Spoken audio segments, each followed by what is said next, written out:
अल्हम्दुलिल्लाह वकफ़ा वसलामुन अला इबादिहिल्लज़ीना इस्तफ़ा अम्मा बअद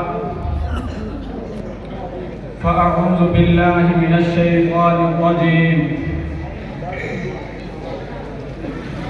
बिस्मिल्लाहिर रहमानिर रहीम इन्ना नहनु नज़्ज़लना ज़िक्रा व इन्ना लहु लहाफ़िज़ून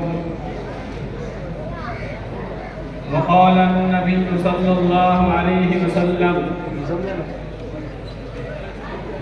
खैरुकुम मन तअल्लमल क़ुरआन व अल्लमह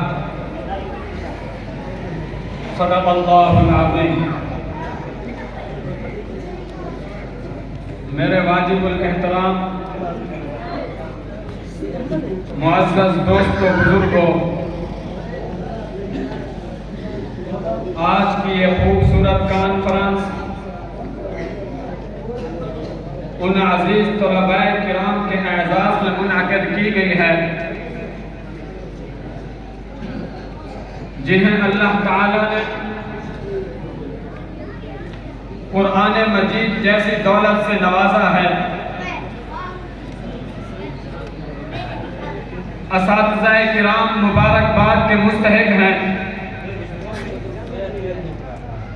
उन अजीज तलबाए किराम के वालिदैन,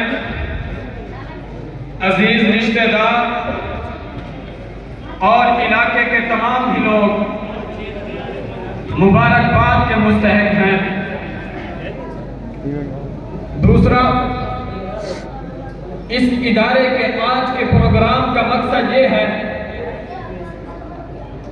कि इदारा अपने इस सालाना प्रोग्राम के जरिए आने वाली आवाम को ये बताए कि आपने अपनी सबसे कीमती चीज जिसका नाम औलाद है, जब आपने उसे इस इदारे के सपुर्द किया तो इदारे ने आपकी कीमती तरीन चीज को लेने के बाद उस पर किस तरह मेहनत की है, किस तरह तरबियत की है।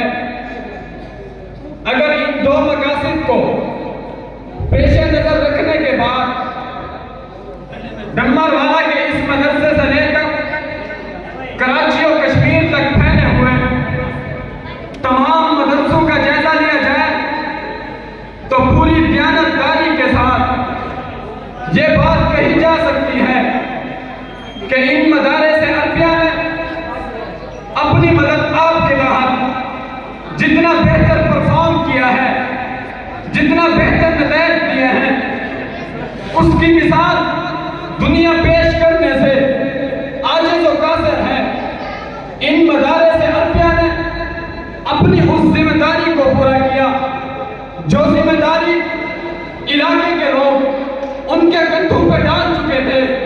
वो जिम्मेदारी क्या थी कि हमारी मस्जिद में आजान का वक्त हो, आजान आपने देनी है। वो जिम्मेदारी क्या थी कि हमारी मस्जिद में नमाज आपने पढ़ानी है। वो जिम्मेदारी क्या थी अगर किसी दीन के मसले की जरूरत हो, दीन का मसला आपने बताना है। वो जिम्मेदारी क्या थी हुजूर अलैहिस्सलातु वस्सलाम के सीने से निकलने वाले उलूम को आगे आपने पहुंचाना है, आगे आपने फैलाना है। किसी आलमी इदारे की सरपरस्ती, किसी सरकारी सरपरस्ती हासिल न होने के बावजूद इन मदारिस अरबिया ने इतना बेहतर परफॉर्म किया है, इतना बेहतर नतीजे दिए हैं कि पूरे पाकिस्तान के अंदर जब हम सर्दियों में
तालीम हासिल करने के लिए अगर कोई आता है, वो जीसी फैसलाबाद यूनिवर्सिटी में नहीं आता। अगर कोई अफ्रीका और लंदन से सफर करके तालीम हासिल करने के लिए पाकिस्तान में आता है, वो जामिया कराची यूनिवर्सिटी में नहीं आता। अगर कोई यूरोप और अमेरिका के ममालिक से सफर करके पाकिस्तान में आता है, वो मुल्तान यूनिवर्सिटी में नहीं आता। वो अगर तालीम हासिल करने के लिए आता है तो वो आपके विफाकुल मदारिस के अंदर आता है, वो आपके जामिया बिनोरिया के अंदर आता है, वो आपके कैद किए गए मदारिस में आता है। आप जाइए सरकारी यूनिवर्सिटियों में, वहां के नौजवान आपसे कहेंगे मैं थोड़े से वसाइल बना लूं, फिर मेरा इरादा है मैं बेहतर तालीम के हुसूल के लिए लंदन और अमेरिका में चला जाऊं। आप जाइए मुल्तान और कराची की यूनिवर्सिटियों में, वहां के नौजवान आपसे कहेंगे मेरे बाप ने जमीन का एक टुकड़ा बेच दिया है, मुझे बेहतर तालीम के हुसूल के लिए लंदन और अमेरिका की यूनिवर्सिटियों में भेजना चाहती है।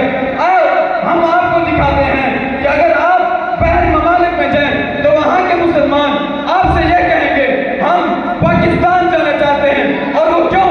जीसी फैसलाबाद यूनिवर्सिटी में नहीं, मुल्तान यूनिवर्सिटी में नहीं, या जामिया कराची में नहीं, बल्कि हम उन मदरसों में जाने चाहते हैं जिन्होंने और अल्लाह और और रसूल कहा और उनकी सदाओं को मेरे रब ने पूरी दुनिया के अंदर कबूलियत अता कर दी है।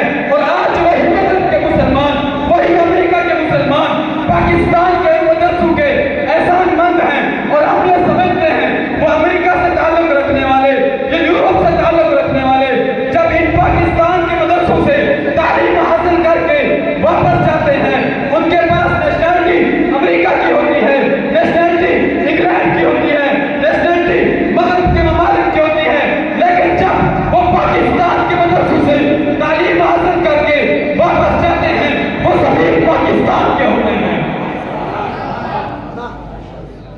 मेरे दोस्तों, आपने स्कूलों में देखा होगा जो बच्चा कुरान का हाफिज होता है वो दूसरे बच्चों से ज्यादा सलाहियत वाला होता है, वो दूसरे बच्चों से ज्यादा नंबर लेने वाला होता है, वो दूसरे बच्चों से ज्यादा ज़हीन होता है। सवाल ये पैदा होता है, अगर हाफिज कुरान मदरसे में स्कूल में चला जाए वो दूसरों से